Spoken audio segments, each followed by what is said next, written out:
In this week's video, we have Will's uncut interview. Stay tuned.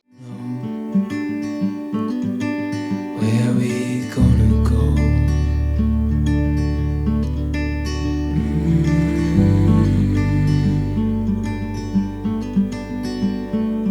I was just calling to see if you're free to run away with me. To run away with. All right, so I know people are wondering, why would you just throw everything that you've worked so hard for away to go live on a sailboat and basically be like a transient type person and not have anything? It's almost like, why would someone want to be homeless and live in a campsite under the bridge around the city or whatever? I've always wanted to travel, but I never knew how I could afford it. What is your reason? So, in 2005, I went sailing in the British Virgin Islands with some friends of mine. 50-foot monohull Pinnacle. Loved every minute of it. It was an amazing week of my life. And then I literally got off of that boat, dropped a bag of dirty clothes at the house, grabbed a bag of clean clothes, and went to China, Beijing, China for 8 weeks, 9, something like that. It was an amazing summer, 2005. And I've just loved exploring, and I've loved what's around the corner and all of that. But I had kids, young kids. I had family obligations. I was working for the family business, and so I had to be a responsible adult and go to work, which I did 7 days a week, 12 hours a day. And so that really curtailed that urging. I satisfied that urging a little bit when I bought a fifth wheel and we put it down at the beach. And when you say we, this was not me and you, we. This No. was the first wife. This was the first wife. And to be honest with you, I loved it. I'm not sure she did. I mean, I had a great time. We had a golf cart. The kids loved it. We had a blast. And I don't think she really appreciated it at all. If she did, it was very minimal. And then that part of my life ended. I had to sell the fifth wheel. I had to sell the all of that because I got divorced. Yeah. And then I was like, well, okay. I was a single dad with 2 young kids, and I was doing everything I could just to keep them fed.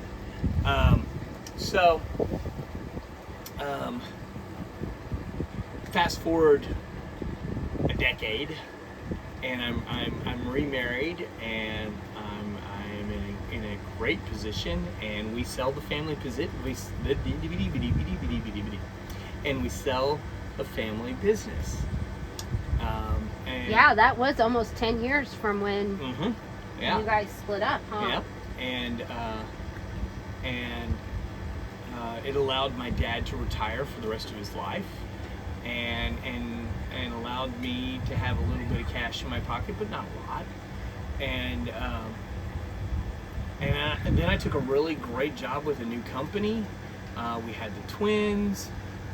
Life changed immensely. We left Austin, Texas, and we moved to Virginia. We'd been in Virginia about 6 months when the pandemic hit, and the world flipped upside down for me. My career ended, and I was trying to figure out what I was going to do. You were a firefighter EMT for a little while. So before that, though, we lost all our child care because child care shut down. Yeah, that's and true. And so I was a stay-at-home dad for almost a year. I had to work. And Terry had to work, and she was working, not ICU, but pretty close to ICU. I did step down, and I did do some ICU when they needed me there, but yeah, it was mostly, yeah. But so we were in Purcellville, Virginia, and they had a firehouse there, and so I went to go volunteer. And they sent me to Firefighter EMT school, and I fell in love with it. I wish I had known about it 20 years ago, 30 years ago, when I was in my 18, 19 years old. But I didn't. But I found it, and I loved every minute of it. And I worked at the firehouse, and I got my EMT, and but unfortunately, we just couldn't stay in Loudoun County. We didn't have the money to stay there, so we had to leave. And unfortunately, that sort of ended that little brief chapter of my life, but I still love every minute of it. I would tomorrow jump into a suit and ride backwards with my black hat in a fire engine tomorrow if somebody let me. I'd do it every day. But that change in my lifestyle, right?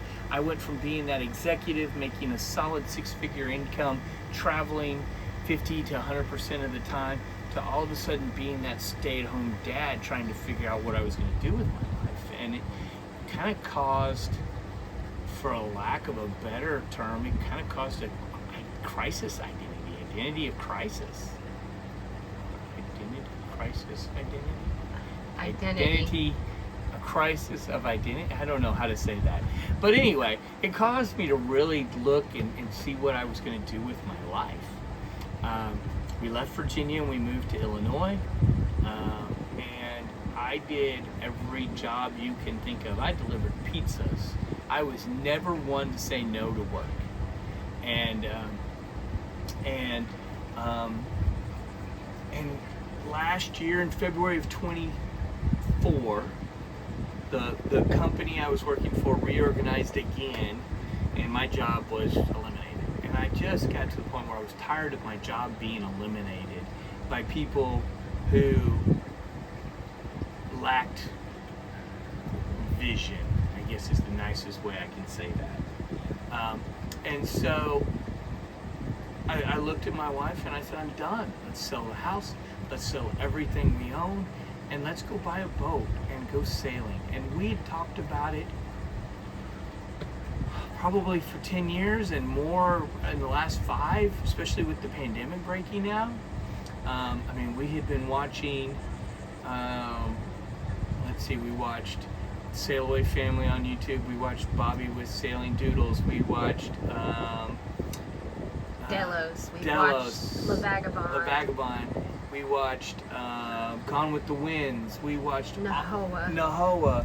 We watched all of these people, and we're like, if they can do it, we can do it.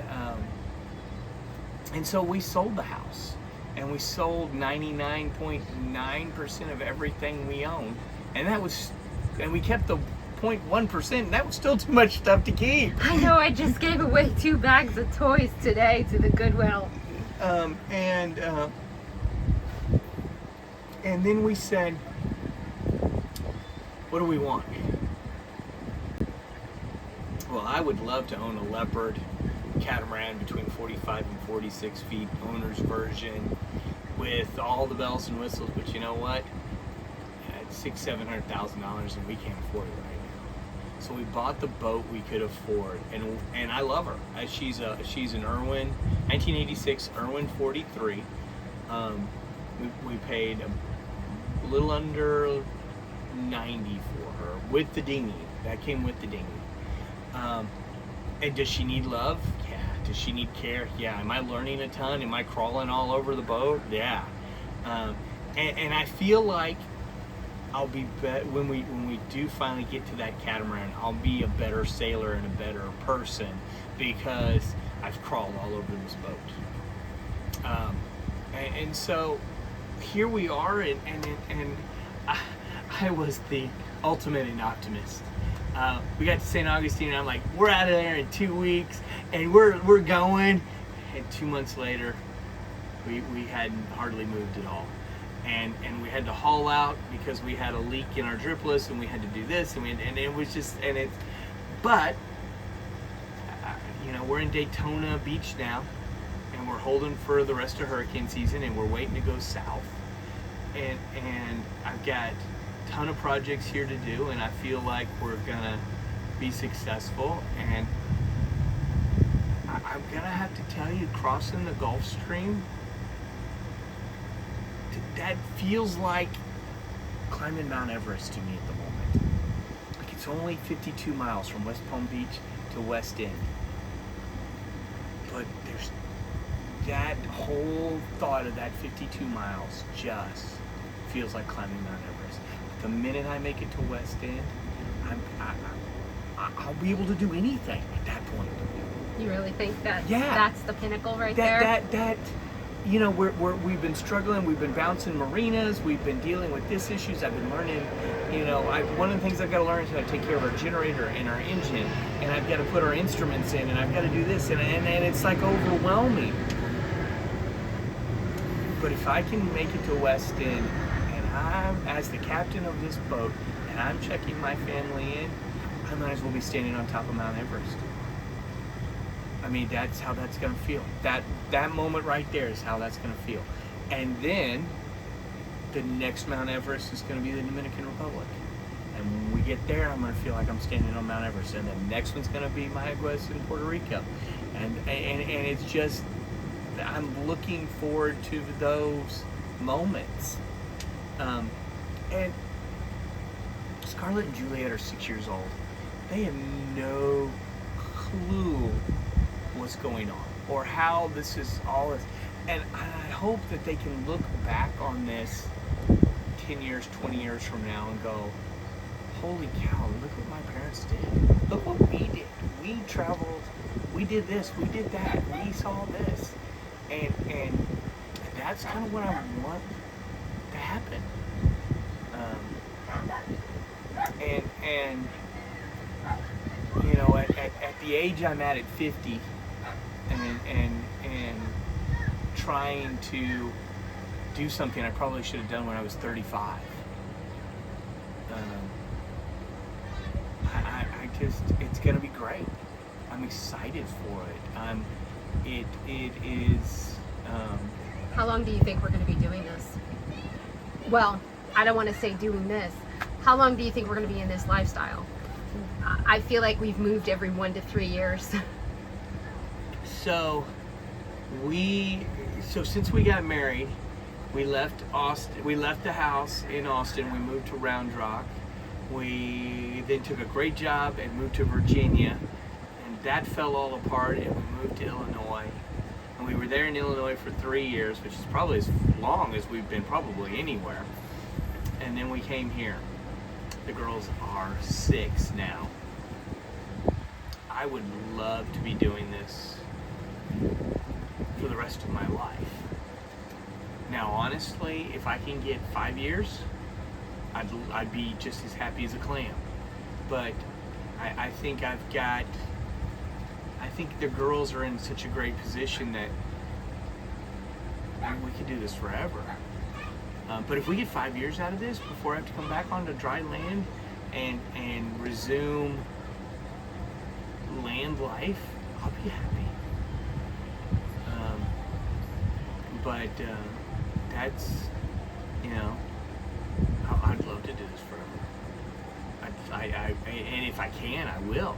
Well, I mean, I figure I got 10 years in me before I'm 60. yeah. And 2 more after that, I'm 62, and I can start collecting my Social Security check, and then there's no stopping me there. If I ever get that check. But I'd like 5 to 10 years. I think would be great before I have to come off and start being a responsible adult again. Well, I wouldn't say start being a responsible adult, because people think that living on a sailboat is all, you know, roses and honey. And I plan on doing a video for our patrons as to what a morning or an afternoon is like on our boat when the girls are having their meltdowns and fits. And, you know, I'm trying to entertain them, and, you know, we've got boat work we have to do, and it's not all lay out on the bow in a bathing suit or go to the beach and swim every day. Like right now we are sitting in a marina and there's no swimming in that water. And there's no pool here. And there's no pool here. The marina in St. Augustine has a pool. Yeah. And we left that to come here so that we can come further south to get closer to the Gulf Stream. But it's not all peaches and cream. It's hard. It's hard life. It's a difficult lifestyle. And we live in probably 250 square feet, maybe 300 at most. And none of us get a full night's sleep at all, ever. The beds are uncomfortable. Like, who would do this? only crazy people. Only us. Only crazy people do this. Ah, Teresa no es mí, as my grandmother would say. Yes, but you know, when we get to the Bahamas and I wake up in the Exumas and the water is Bahamian blue and it's just gorgeous, and the girls we're gonna go ashore and they're gonna feed the pigs on Pig Island, Stanley Key, right? Those days are gonna so overshadow these days. These days are gonna be forgotten. Yeah, that's true. So let me ask you this: what is your biggest fear right now, immediately, in front of you? Right now is a hurricane. Mm-hmm. I mean, seriously. I mean, it is September 1st. Mm-hmm. Hurricane season peaks in 9 or 10 days. And we are sitting on the east coast of Florida in Daytona Beach. We're protected, but not, I mean, I wouldn't call this a hurricane hole by any stretch of the imagination. But that's my biggest fear, is we're going to get hit by a hurricane and sink right here, and that's going to be it. So we need to have a plan. I think we are living our plan. I was about to say, the plan is, see that we're going to tie off to that pole over there. It's the only pole we're not tied off to. Yeah, that's true. I mean, we've got 4 points of contact right now. So we got an aft line, a bow line, a spring line, and a spring line. The only place we're not tied off is this stern line there. And I would do an aft spring line and an aft spring line that way. But beyond that, I mean, we're tied down as we're gonna get, unless we get hit, unless we take a direct hit. I mean, I rode out the little tropical storm in St. Augustine. We rocked, we rolled, we leaked, hatches leaked, but I mean, it wasn't anything crazy. But unless we take a direct hit, I think we'll be okay. My next biggest fear after that, to be honest with you, we got over it. We left St. Augustine. I didn't think we'd leave St. Augustine. I thought for sure we were going to get to a point where we're going to be like, we just need to stay here in St. Augustine for the year. The girls need to go to school, and we'll just hunker down in this marina and hang out. And we got over that one. And we definitely don't want to stay here in Daytona Beach. So I'm not worried about that. There was a draw to St. Augustine. I liked it. It was a fun little town. It had that, the marine, old Austin vibe. Yeah, the marina had a great small community vibe. We knew everybody on the dock. They knew the girls. It was, hi Phil, hi this, hi. I mean, it was just great. It was a wonderful feeling. And not so much here in Daytona. Daytona's nice, but it's not the same St. Augustine feeling. So to me, there's absolutely no draw here to stay here, like there was in St. Augustine. My next biggest fear after that, I don't really have one, to be honest with you.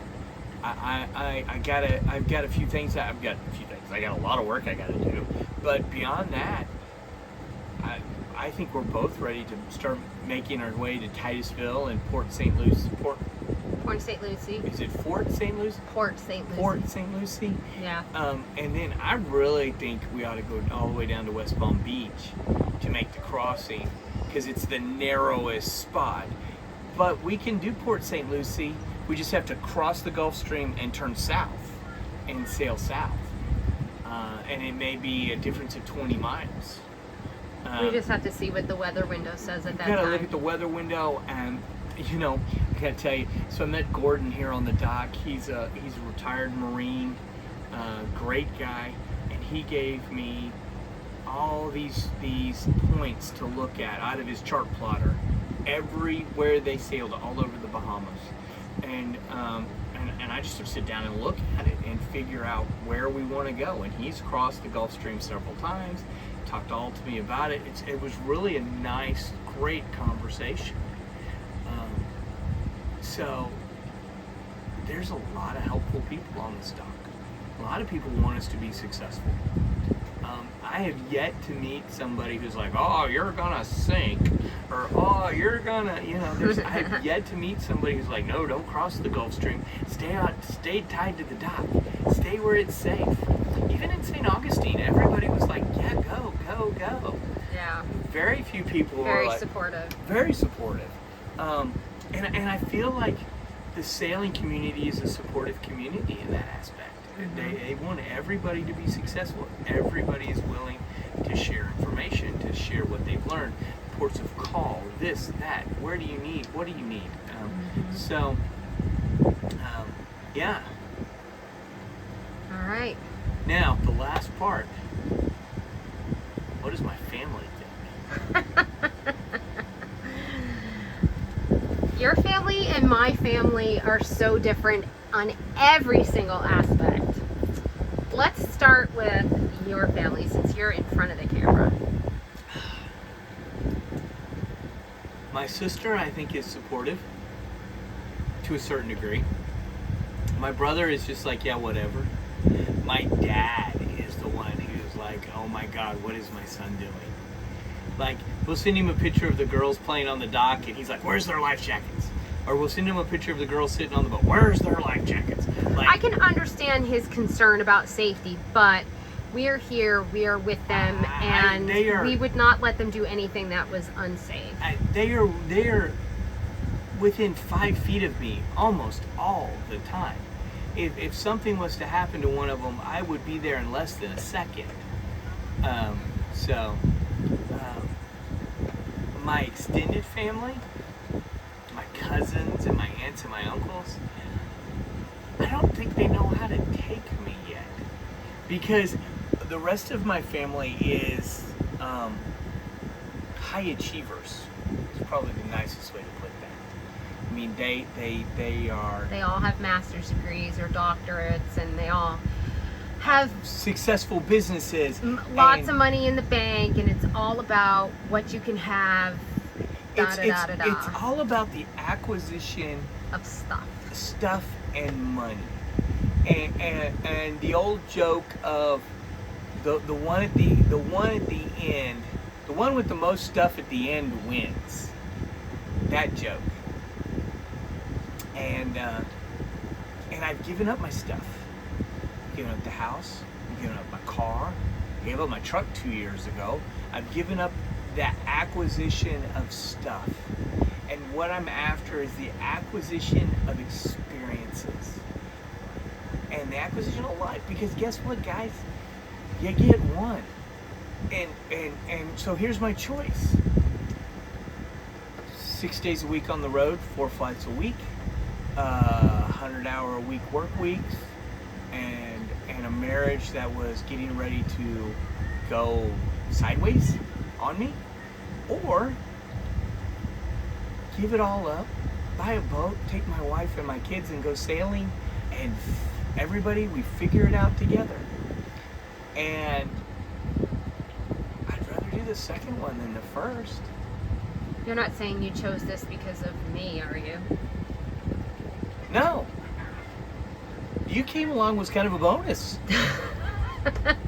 I mean, you know. You were going to do this with or without me, I figured. I mean, this is something that I had been thoughting about, but there was never a way. There was never a way to pay for it. There was never a way to make sure we kept fed. and now that I have Starlink and I have an IT job and I don't have employees and I have no responsibilities in any kind of capacity, all I have to do is sit there and manage data. Somebody sends me a spreadsheet and I sit there and massage the numbers and make it look pretty and do this and do that. That's all I have to do, and it works great. And oddly enough, as much as I loved having 125 employees and all the responsibilities and being the big kahuna and all of the everything you can think of, this is by far more relaxing and by far more satisfying than my previous life. And you're healthier looking too. I'm healthier looking. I feel better.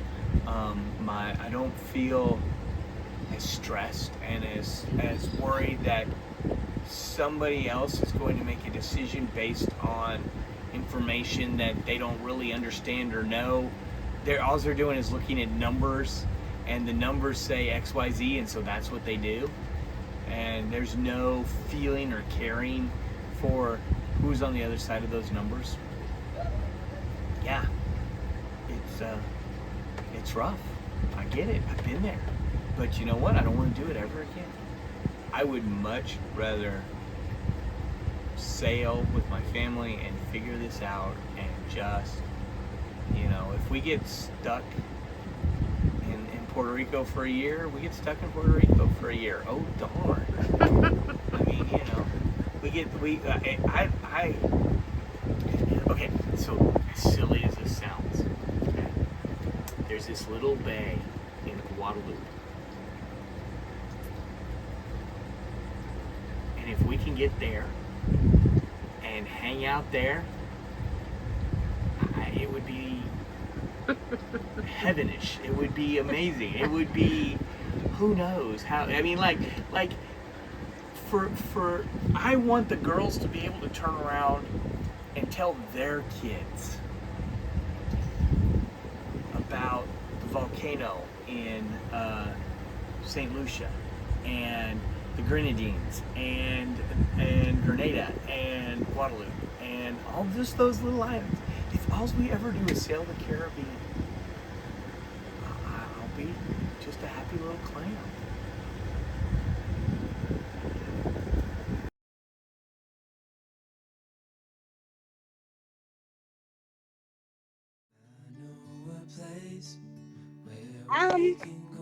Thanks for watching. Like and subscribe all day. Thank you for watching Gypsy Family Adventures. Follow along and come back next week to see how the adventure continues.